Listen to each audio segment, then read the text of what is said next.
I'm DJ Toro. Join me every Monday to Thursday, 7 until midnight. The premium classics on Gold FM, only the classic hits.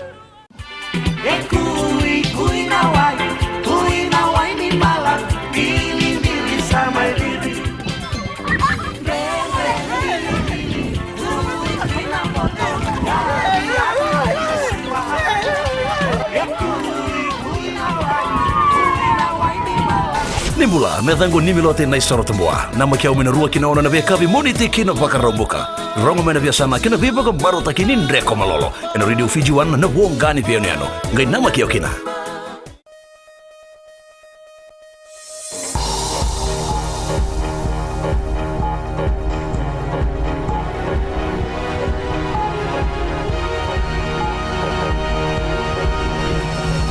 Tonight, Papua New Guinea suggests putting PESA Plus negotiations on hold until a new MSG trade agreement is finalized.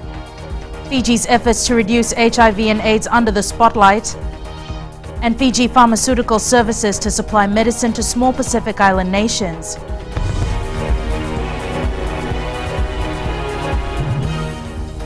Good evening, I'm Jackie Spade.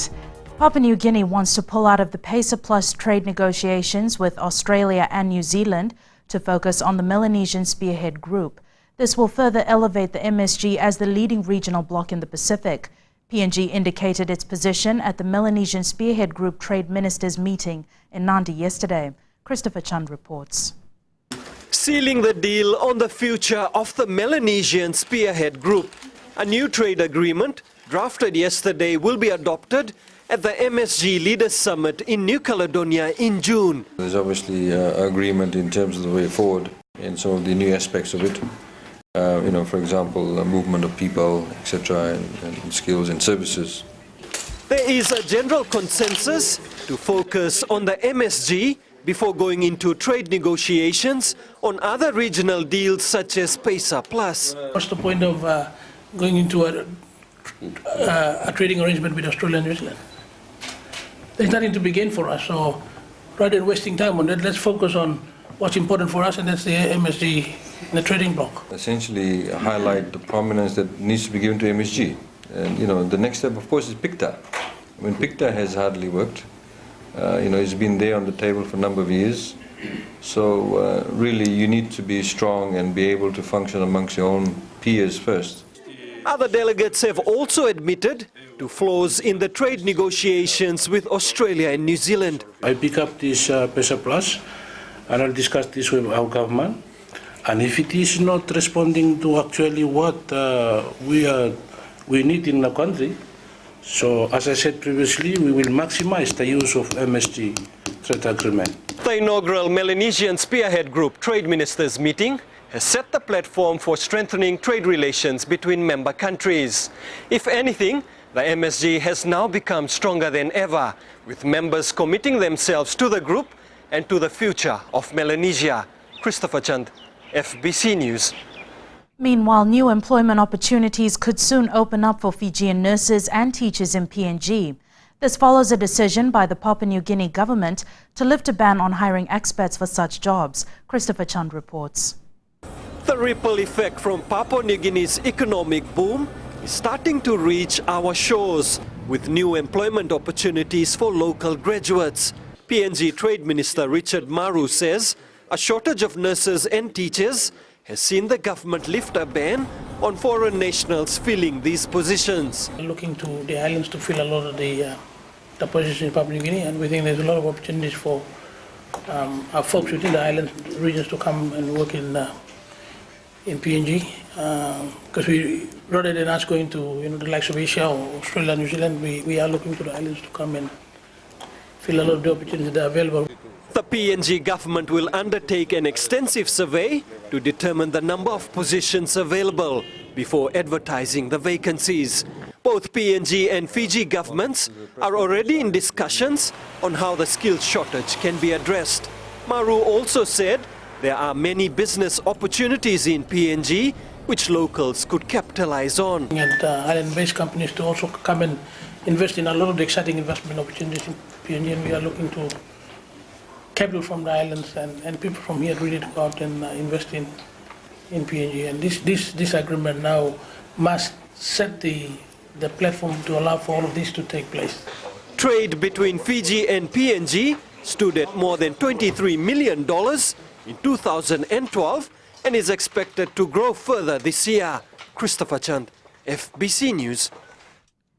Representatives of government, NGOs and other organizations met in Suva today to see how close Fiji is to meeting 10 United Nations goals on HIV and AIDS.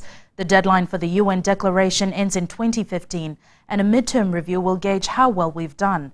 Edwin Nund looks at some of the findings.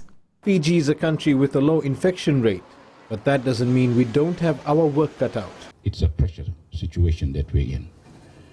We are pressured to perform and to show that Fiji has done towards their commitment. 90% of HIV cases are the result of heterosexual transmission, and indications are that actual infections in Fiji could be 3 times the detected rate. Case studies show that criminalizing prostitution is also causing problems. Sex workers are being arrested and taken to the police station but are not prosecuted. But the arrest and harassment goes on. So what's the point? So that itself is proven to be a barrier for sex workers in terms of being able to access services for prevention. On a positive note, antiretroviral treatment is working, with those receiving the medicine found to be less likely to spread HIV. Fiji needs to reduce its 2011 HIV/AIDS figures by half come 2015, but indications aren't very positive. It's always a discomfort when you stand in the regional meetings or global meetings to show that your country has not performed or has not met the target.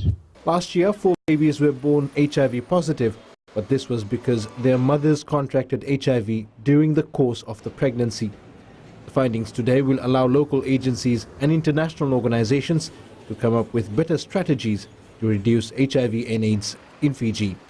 Edwin Nund, FBC News. 158 people will have their names and voter identification numbers deleted from the electronic voter registry because they registered more than once. A public notice from Elections Minister Said Qayyum says the repeated names that appeared in the first registration will be deleted on the 3rd of June. The details of people whose names have been deleted from the registrar will be published in the dailies on Saturday, June 8th. Those with a valid explanation on why their names should stay in the EVR database are advised to call the elections office before the end of this month. After the break, find out why the opening of the Damoda City complex has been delayed.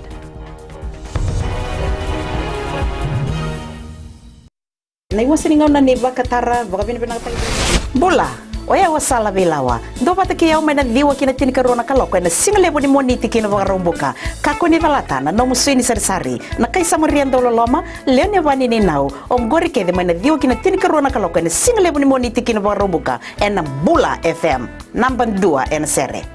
How would you like to spend your morning? You could spend your morning like this.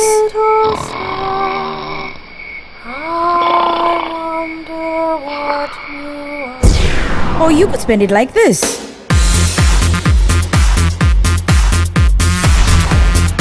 Tune in to the morning ride every weekday morning from 9 a.m. till 12 p.m. right here on Today FM, Today's Hit Music.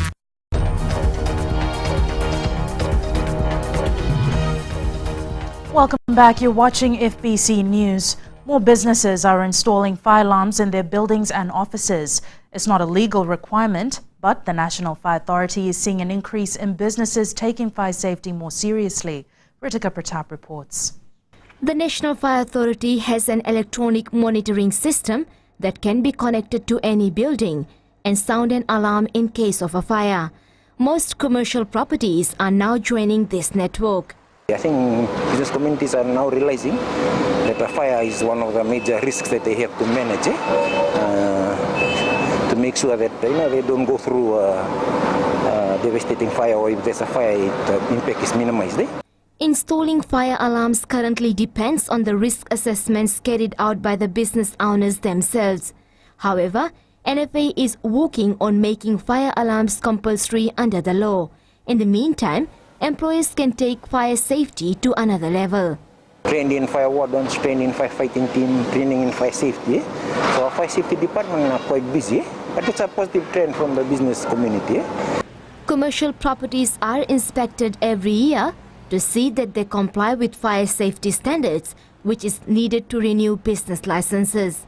We have a good handle on the business community, and then on top of that, the business community themselves are now changing their mindset in terms of fire and recognizing that a fire can be one of the most devastating things that can happen to their business. Fires so far this year have caused $11 million of losses. Of the 46 fires, 6 were commercial fires. The NFA strongly believes that with the right fire safety procedures, fire can be avoided. Ritika Pratap, FBC News. The construction of Damodar City in Suva is well on track, but there will be a delay in the opening of the complex. As Chanel Sivan reports, the project is on budget, but there won't be a grand opening. Almost complete, the anticipated Damodar City complex does not have an official opening date yet, as the construction could continue till the end of July. The company says after the handover from the contractors, an opening date will then be decided. We plan to have a staggered opening, as in tenants open. Probably, we're not sure of the layout yet, but not a grand bonanza opening, so to speak. Just tenants opening week after week, so that the little tenants, the smaller tenants, can, the publicity can be on them as well. As I said, the opening dates are dependent upon the tenants and their fit-out period. Price says 15% of this complex is yet to be occupied, and they're waiting for the interest from the business community to occupy these spaces. We have created more lettable space, which we think that Fiji needs. So we have exciting activities that are coming in that we thought of later on in the project. That's sort of one of the reasons why it's taken the center as long as it has to open. The latest addition to the center is Fexco Pacific, one of the biggest agent of Western Union money transfer in the region. The company says investing over $100,000 won't be a problem. The main reason for us to be here is because of university students who are from all over the islands and the lecturers, so they can easily come and change their money here and at the same time send and receive money from the mother city. The center is expected to be fully functional by the end of September. Chanel Shivan, FBC News. More than 30 surgeries were conducted on the island of Rotuma last week by a medical team from CWM Hospital. 30 others received special eye treatment. The medical outreach program was led by the CWM Hospital General Manager Ned Taito. Apisola Medoka with this report. Over 100 people were seen by the 30-member medical team during over 3 days. While some came for general medical checkup, others were there for eye treatment and surgical procedures. Given the lack of equipment and resources at the Rotuma Rural Hospital, the team had to make do with what they have. For surgeries, we are using the briefing unit as the major surgical suite, and we're using the recovery area as a minor suite, so we can have 2 surgical procedures at the same time. Such incidences has prompted a proposal from the Ministry for an upgrade of the hospital for better services to the people. Rotuma is also a port of entry for Fiji, and so the Ministry is proposing to upgrade the hospital to enable us to cater for not only the local population but also those that are coming to Fiji waters.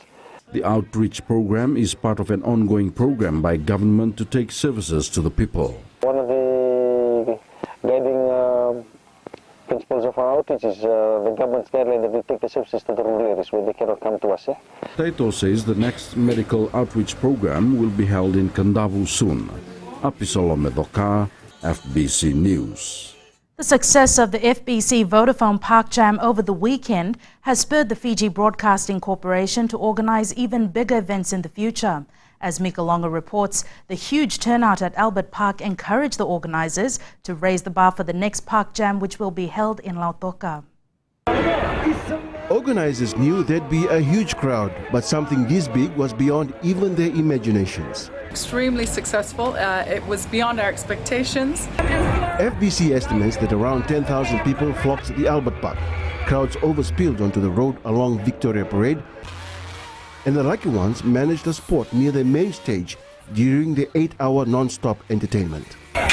The large turnout meant good business for stall owners and the entertainment facilities. A lot of the food stalls, unfortunately, had run out of food by about 7:30.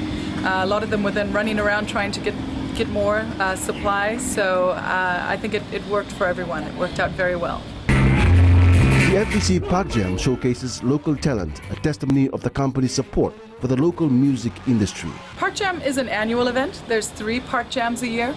One is in conjunction with the Nawaka Sevens in Nandi. We have the one that's in Suva with the Coke Games. And also we have one that's coming up in the west in Lautoka. That'll be next. That's the one that is in conjunction with the West Chow Games. With this year's event out of the way, organizers are promising bigger and better things come 2014. Mikolonga, FBC News. Time for sports now. The World Cup 7 squad was named today, and Jamie has the details. Thank you, Jackie. Well, I won't name the full squad now, but I can tell you there are 8 overseas-based players on the list. We'll tell you who they are and who else joins them after the break. Also coming up, 5 lucky athletes after youth championships. Stay with us.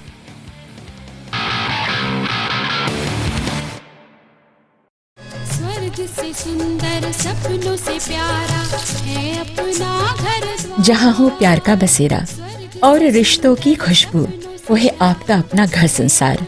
Join me on Ghar Sansar, Monday to Friday, 9 a.m. till 12 p.m.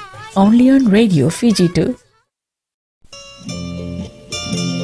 Nisambulo binaka oya wone kamanalangi oni nandorungo diao mena diwa kina rua na bisinga mena moniti kina bagarumbuka na Radio Fiji 1 ndoma ibiti bongani bianyanu nama katalengana bengo na sasibiani na tinna kaloka na bembongi ni bukilulu kena bima mani walu na bembongi ni bakarowai mena mbuza ni balu ninge namaka.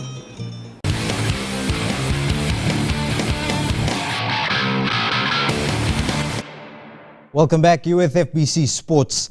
Today, Ali Bereti Ndere named his 30-man squad for the Rugby Sevens World Cup, who begin a 3-day camp tomorrow. Notable inclusions are Alipate Ratini and 8 overseas-based players. Ratini, who played for Fiji at the Gold Coast Sevens, had initially opted for a rugby league stint with the Cronulla Sharks in Australia, but is back now.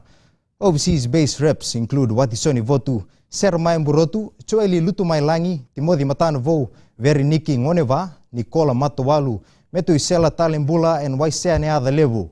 Nandonga Rover Ratumeli Kurinisao and Naita Siri Wing, Sunia Kumbu are the newcomers to the squad. Well, the Fiji finals may have ended, but the road to competition continues for 5 lucky athletes.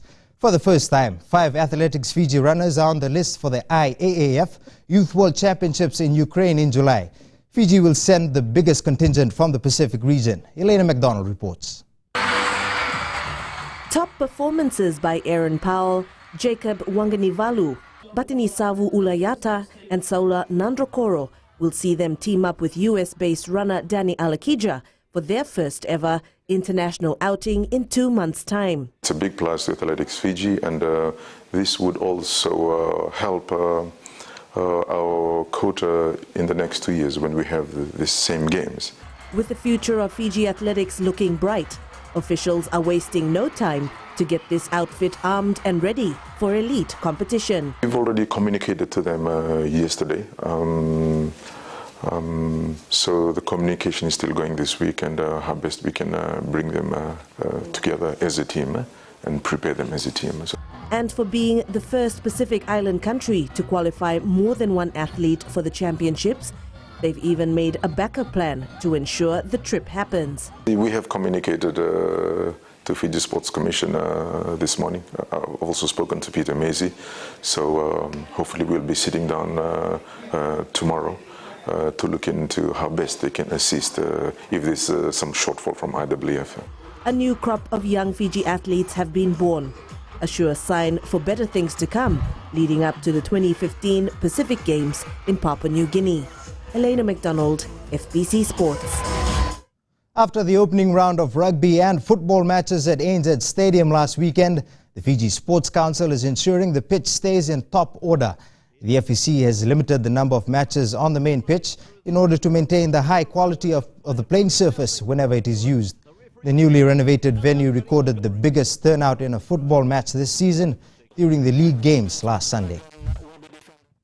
Speaking of league games, Lautoka meets Rewa at the ANZ Stadium on Sunday, and the Blues anticipate a tough outing. Lautoka is in its rebuilding stage after a change in coaching staff and players last month. Indra Singh with more.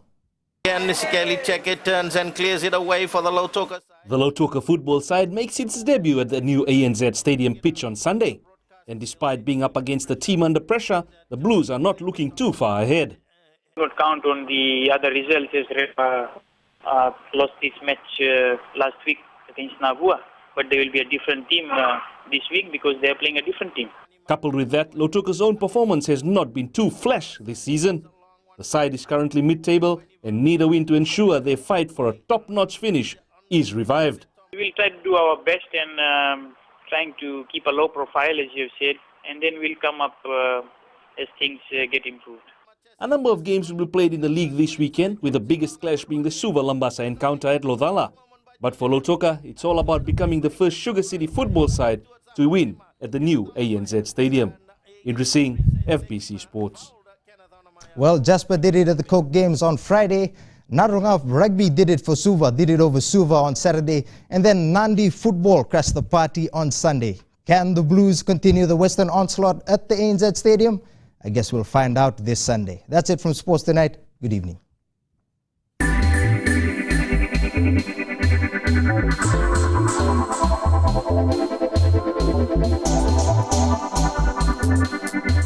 Fiji supplies medicine and medical equipment to a number of Pacific Island countries, including Nauru, Tuvalu and Kiribati. Today, representatives of these nations were on hand for the opening of a new Fiji Pharmaceutical Service warehouse. Akosita Tale has more.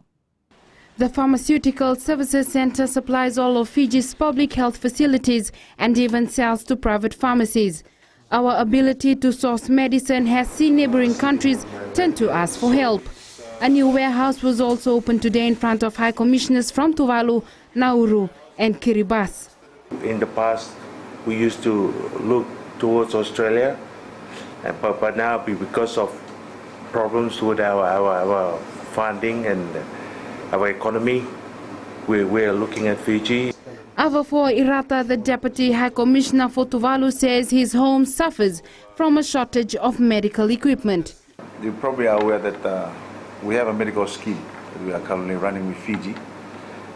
Part and bits and pieces is medical equipment, and what this is what's really lacking back at home, and it's one of the causes of us keeping sending patients into Fiji. Fiji's chief pharmacist Apollosi Vosanimbola says with the added responsibility, the medicinal products decree will need to be strictly applied so that substandard drugs aren't brought in.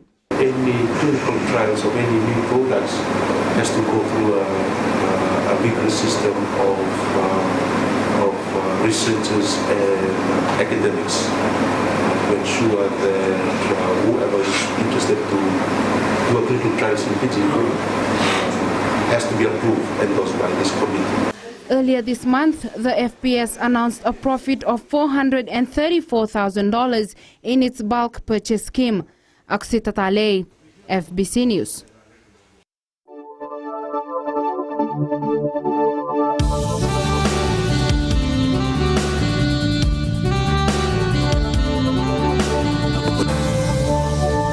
Weather time now in Jen. It looks like it was a nice sunny day for Fiji. Funny enough, Jackie, it was quite fine today throughout the country, despite my forecast for cloudy weather yesterday. I guess the only thing predictable about today's weather are the showers in Suva and Savu-Savu. Temperatures were steady again with all major centers in the 30s. The Sugar City and Bar were paired at 32 degrees, while Suva and Savu-Savu teamed up at 30. Now, what can we expect tomorrow? Well, a wet morning in most parts of the country for starters. However, aside from the capital and Fiji's hidden paradise, it should ease towards the afternoon. Saweni Beach in Lautoka gets the spotlight this evening. Thank you, Anand Prakash, for this great picture. It brought back some wonderful childhood memories. Another postcard image for keeping Fiji clean and green. Tomorrow's another day. Until then, stay safe, stay focused, and stay smiling. Thanks so much for that, Genevieve. And recapping the headlines, Papua New Guinea suggests putting PACER Plus negotiations on hold until a new MSG trade agreement is finalized. Fiji's efforts to reduce HIV and AIDS under the spotlight, and Fiji Pharmaceutical Services to supply medicine to small Pacific Island states. Now on to this week's poll question, and we ask, is it worth Fiji playing the classic All Blacks instead of the main team for centenary celebrations? Visit www.fbc.com.fj to answer. Also remember to send us newsworthy pictures and videos on email citizenseyes@fbc.com.fj. That's the news tonight. I'll see you again tomorrow evening. Until then, good night.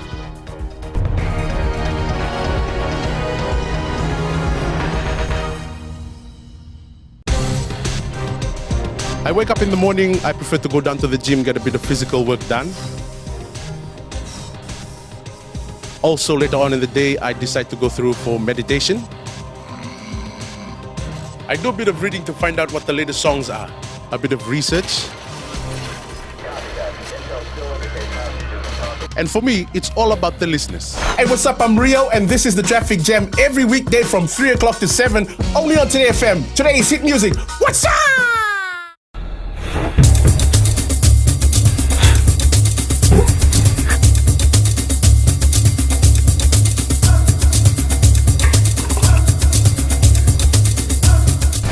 Now that's just another groove to kickstart your morning. That's right. Good morning, Fiji. It's Gold FM bringing you the classic hits to fine-tune your morning. And Fila still trying to fine-tune her voice. And as always, Pedali still trying to wake up. Now this is where you'll find us every morning from Monday to Friday. On Daybreak with Pedali and Fina from 6 to 9. Join us.